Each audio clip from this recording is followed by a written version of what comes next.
Hey everybody, and welcome again to Ancient Ways for Modern Days. My name is Mike Freeman. I'm one of the pastors at Valley Christian Fellowship in Longview, Washington. And today we've come to an end of talking about elders and deacons. And as we do, the Apostle Paul is going to make a few points that I think are really important and help us frame the way we think about church leadership, the way we think about gender roles within the church. All of this is framed by the text we're going to look at today. And so let's go ahead and open up our Bibles, 1 Timothy chapter 3, verses 14 through 16. Here's what Paul says. He says, I hope to come to you soon, but I am writing these things to you so that if I delay, here it is, you may know how one ought to behave in the household of God, which is the church of the living God, a pillar and buttress of the truth. We're going to go to the next text in just a moment, but I want to pause here for a minute. Let's understand the significance of this text, especially in context as we look at elders and deacons and even gender roles, right?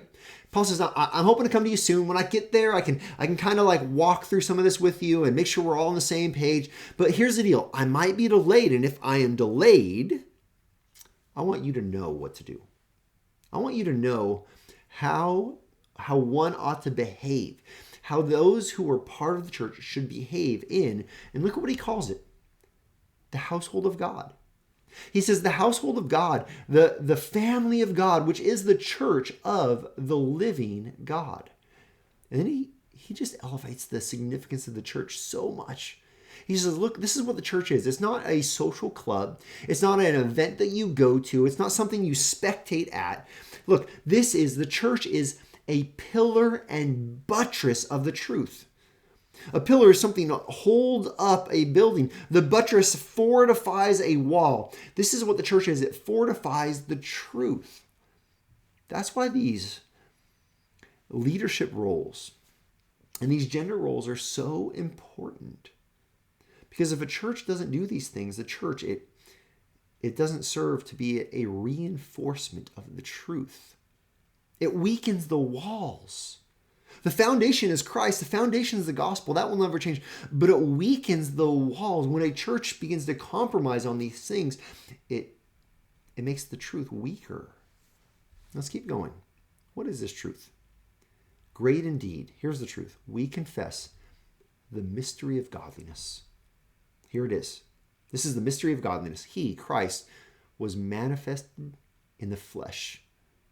He came in the flesh. Jesus was born of a virgin in the flesh, God in the flesh, vindicated by the Spirit. He died and was resurrected from the grave. He was vindicated in his resurrection from the grave. He was seen by the angels. He's been proclaimed among the nations, believed on in the world, taken up, ascended into glory. This is the truth. The truth is the mystery of godliness. Godliness is how we are made right with God, how we stand as those who are godly because of the mediator, Jesus Christ, who is the ransom for all. Because of his death and resurrection, we now are in the household of God. This truth is what changes us from death to life, from those condemned to those who are now children of God. This is what makes us saints. And listen, the church is a buttress, a pillar of the truth. The church is meant to fortify and support this truth. Paul says, I'm writing you these things so that you'll know how one ought to behave in the household of God.